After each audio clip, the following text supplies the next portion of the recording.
Hi, this is Alan. Thank you for watching my YouTube channel. Today I have a special guest, Howard Chui, who's going to give you a quick opinion on what he thinks of the HTC One.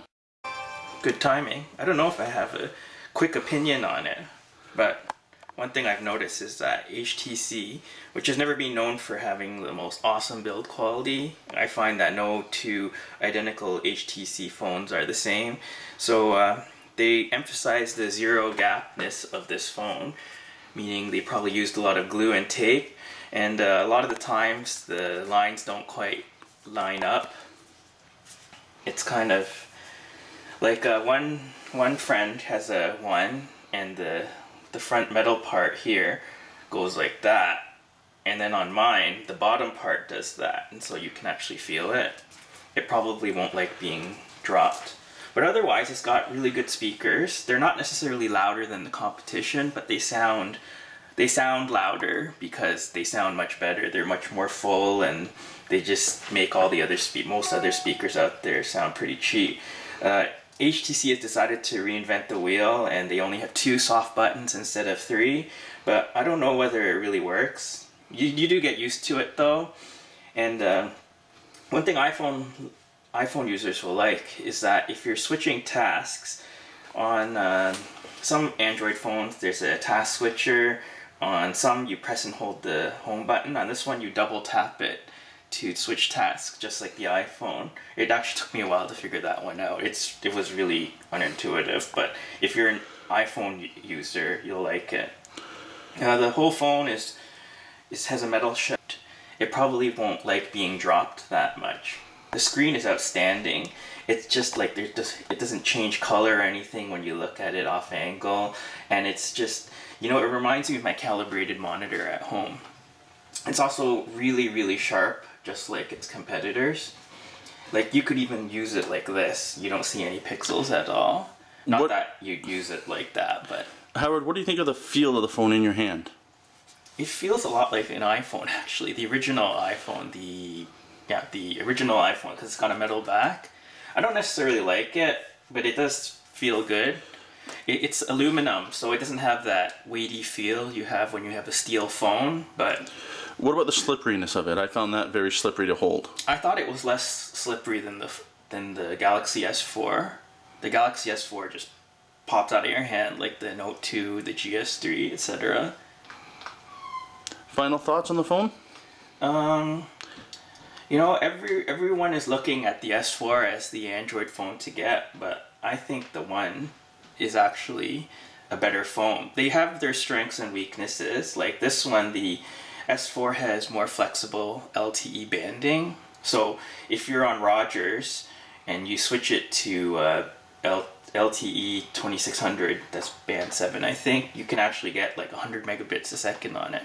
Whether or not that makes a difference in real life, probably doesn't, but if you find the LTE is a bit congested, then the S4 may be better. This one's got a more interesting body. It's metal. The camera is much more flexible. Indoors, this camera is usually better than the S4. Outside, the S4 is usually better, but this one, its secret weapon is that it's got image stabilization. And so when you're taking a video, you see it right away. The video is just much more stable, and you can even like chase after people with this.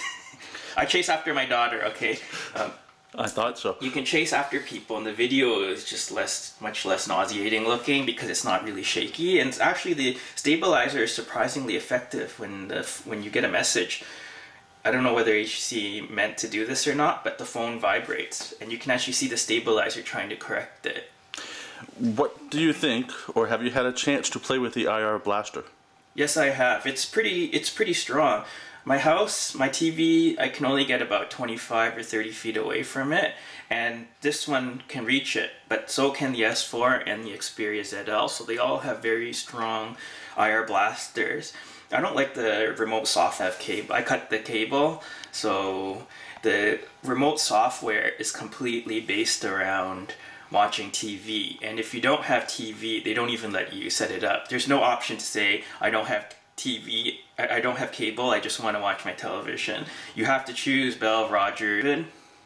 You can't control your devices inside the IR app, but the setting is kind of buried in there. It's not that buried, but they want you to use the guide to watch. But then the S4 has the same problem too. I think the remote control software may actually be from the same vendor, although there are slight differences. Like this one, you can learn codes. I don't think you can on the S4.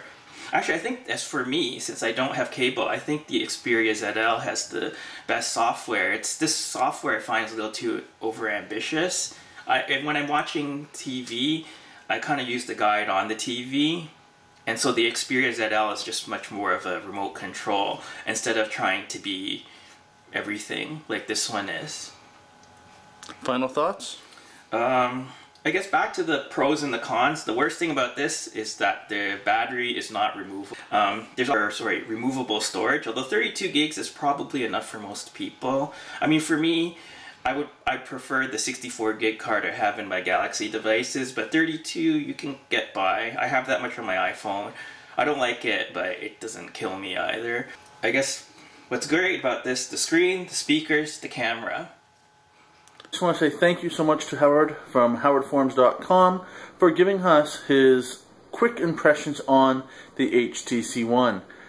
Keep an eye on my channel because I will be doing a quick review on the Samsung Galaxy S4 as well as the BlackBerry Q10, which is their keyboard-based BB10 phone that was just released this week. Have a good day and thank you for watching my channel.